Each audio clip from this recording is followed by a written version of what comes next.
If your grocery trips have started feeling heavier, even though your cart looks smaller, you are not imagining it. That feeling is real. And before anybody tells you to just be more careful, let's clear something up right away. This is not about you failing at shopping. It is about a system that has made value harder to see, harder to compare, and harder to trust. That is why so many shoppers in 2026 are quietly walking away from stores they used to rely on. Not because they suddenly stopped liking the brand. Not because they changed their habits for fun. They are reacting to a pattern. The cart looks normal. The shelf tag looks normal. Then the receipt lands on the counter, and the whole trip feels off. And once shoppers feel that enough times, they start changing routes. They compare stores more closely. They move some items somewhere else. They stop believing the sale sign automatically means savings. That response is not emotional. It is rational. In this video, I want to show you the signals that push shoppers away and the signals that help you keep control. Not the loud headline version. The everyday signals. Unit price. Package size. Empty shelves. Confusing promotions. Quality that does not hold up. These are the things that decide whether a grocery store feels fair or feels like it is quietly taking more than it should. Let's start with the part people notice first. Price. A lot of shoppers think the problem is simply that everything is more expensive. That is part of it. But the deeper issue is that the store can make one item look acceptable while the whole basket still comes out wrong. That is where people get trapped. A pasta sauce on sale looks reasonable. The cereal has a bright tag. The eggs are just a little high, not outrageous. But when you compare the unit price, the package size, and the number of items you actually need for the week, the value starts to fall apart. That is when the receipt starts telling a different story than the shelf. Unit price matters because it cuts through the marketing. A smaller box can carry a lower sticker price and still cost more per ounce. A larger bottle can look expensive and actually be the better deal. A family package can be cheaper in the long run, or it can be a trap if you end up throwing half of it away. The only way to know is to look past the front label and ask what you are really paying for. That sounds simple, but grocery stores do not always make it simple on purpose. They know most people are shopping fast. They know people are tired. They know a bright promo sign can shorten the moment of comparison. So the first habit to build is not chasing the biggest headline discount. It is asking, what is the cost per ounce, per pound, or per count? And does this package actually fit my household? That one habit alone can save a shopper from a lot of false value. And there is a second layer to that, because grocery value is not only about the cheapest number on the tag. It is about how much thinking the store makes you do to get to the real number. The more mental steps it takes, the easier it is to make a mistake. That is why a shelf filled with little print, clipped offers, and app-only conditions can wear people down faster than an honest higher price. A clean, direct price is easier to trust than a complicated bargain that only works if every step lines up. Now here is where the pressure gets more subtle. Sometimes the store is not just expensive, it is confusing. Confusing promotions are one of the fastest ways to break trust. A deal may require an app. Another deal may require a loyalty card. A third deal may only work if you buy exactly 2 or exactly 4, or a mix of specific brands that are not written clearly enough on the shelf tag. By the time you get to checkout, the price is not what you expected, and you are left wondering whether you missed something. That feeling matters. Because once a shopper starts feeling like they need a decoding manual just to buy groceries, the store has already lost some of its trust. And trust is part of value. A store can be a little higher priced and still keep customers if it is clear, consistent, and dependable. But if the price is unclear, the promos are tricky, and the final receipt keeps surprising people, shoppers naturally start looking elsewhere. They may not say it out loud. They just stop going as often. In many households, the grocery run is already packed with pressure. People are balancing work schedules, school pickups, fuel costs, and a long list of things that cannot be delayed. That is why small bits of confusion matter so much. A promotion that takes 5 extra minutes to understand is not just a small annoyance. It is a tax on attention. And when a store keeps imposing that tax, shoppers begin to associate it with stress instead of savings. There is another quiet pressure here too: shrinkflation. This is one of the easiest ways to pay more for less without noticing immediately. The package looks familiar, the brand name is the same, the shelf price may only move a little, but the size has changed. The bag is lighter, the box is smaller, the container holds less. And unless you're checking the ounces or the count, you can end up paying the old mental price for a reduced product. This is why shoppers are paying closer attention to package comparisons in 2026.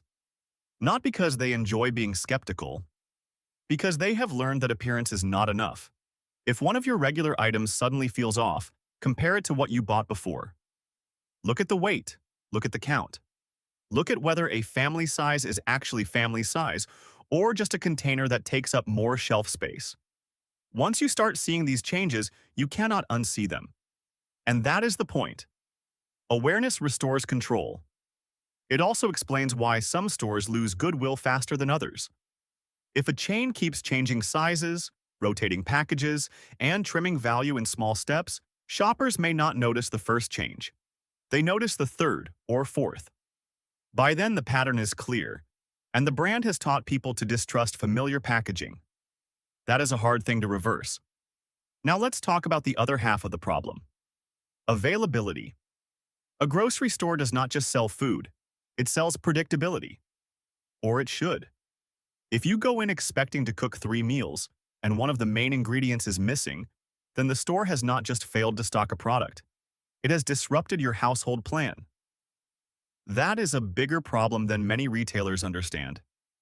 Empty shelves are not only a supply issue, they are a trust issue. When a store is consistently out of the items people buy most, shoppers begin to build backup plans in their heads. They stop relying on that location for dinner ingredients. They stop trusting the produce section. They stop assuming the freezer aisle will have what they need. And once that happens, the store loses repeat business, even if the prices are not the worst in town. Think about what that means for a household that is already stretched.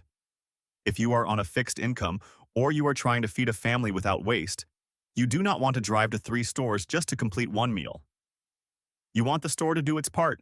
You want the basics there when you need them. So if you keep seeing the same gaps, the same missing staples, the same half-stocked sections, do not ignore it. That is a signal. It tells you where your time and fuel are being wasted, not just your money. And here is something else that matters. Availability affects waste. When a store is unreliable, people improvise. They buy substitutes they do not really want. They grab a bigger pack because the smaller one is missing. They pick up an extra item because they are afraid the next stop will also be out. That is how a trip gets more expensive even when the shelf price does not look shocking. The store may still advertise low prices, but if it forces detours and substitutions, the real cost starts climbing in the background. That is why a shopper can leave one store feeling satisfied and leave another one feeling drained, even if the totals are not wildly different. The emotional difference usually comes from predictability. Now, you might ask, why are some shoppers leaving one chain and not another if the prices are similar? The answer is usually not one thing. It is the combination: price pressure, availability pressure, trust pressure. When those 3 stack up, the shopper starts to feel like the store is working against them. Maybe not intentionally, but in practice, that is how it feels. And feel matters, because people shop where they feel they can make clear decisions. A lot of consumers do not mind paying a little more for a store that is clean, organized, stocked, and honest about pricing.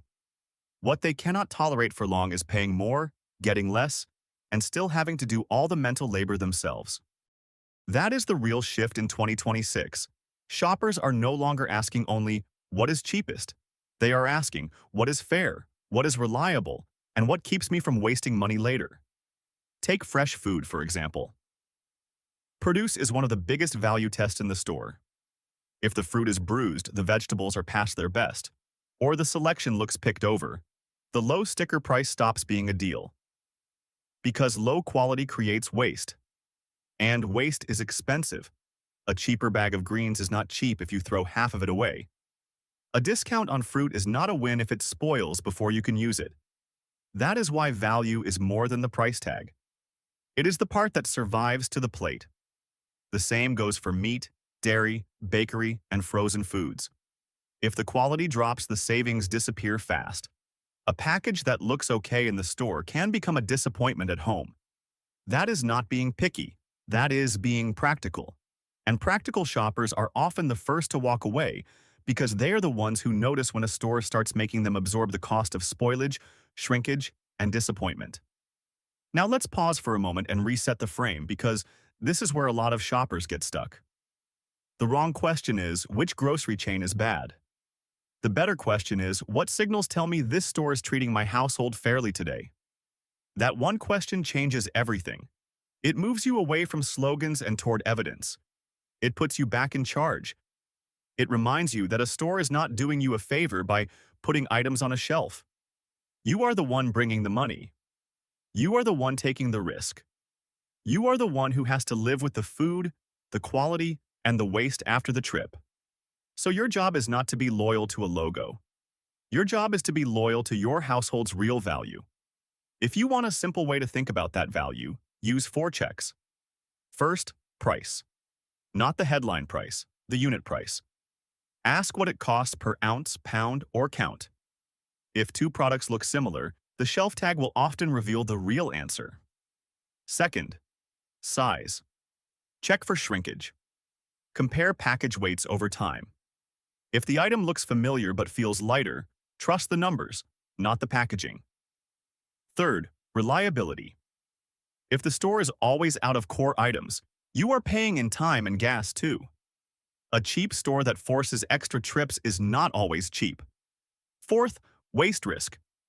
If a product spoils quickly, if the quality is inconsistent, or if you end up buying more than you can use before it goes bad, the real cost goes up. Those 4 checks are enough to expose a lot of weak value. And once you start using them consistently, the shopping trip becomes calmer. You are no longer guessing, you are comparing. You are no longer hoping the final receipt will make sense. You are checking the evidence before the item ever hits the cart.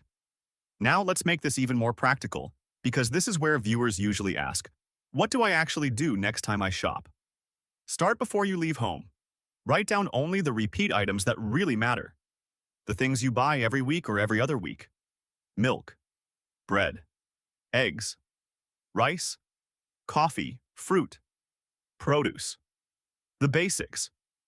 Do not build the trip around the store's sales. Build it around what your household actually uses. Then, when you get to the store, compare the regular price and the unit price. If there is a loyalty offer, read it carefully. If the deal depends on a digital coupon, make sure you actually want the item at the final price, not the advertised one. And if the promo is hard to understand in 3 seconds, that confusion is part of the cost. A lot of shoppers overlook that. But confusion has a price. It can push you into buying too much. It can make you choose a product you do not usually buy. It can cause a missed discount at checkout. And it can leave you feeling like the store got one over on you, even when you cannot point to a single big mistake. That feeling is not small. Over time, it changes behavior. People start shortening their shopping lists. They move more items to different stores. They buy fewer extras. They skip impulse items. They pay more attention to the receipt. And those changes are exactly what stores notice when shoppers begin walking away. There is also a simple psychological effect here that matters.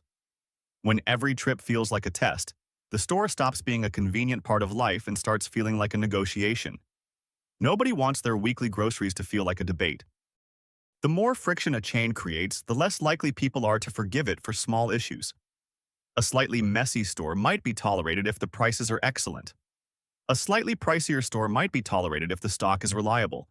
But when the prices are high, the shelves are empty, and the promotions are murky, tolerance disappears fast. Now, here is an important point.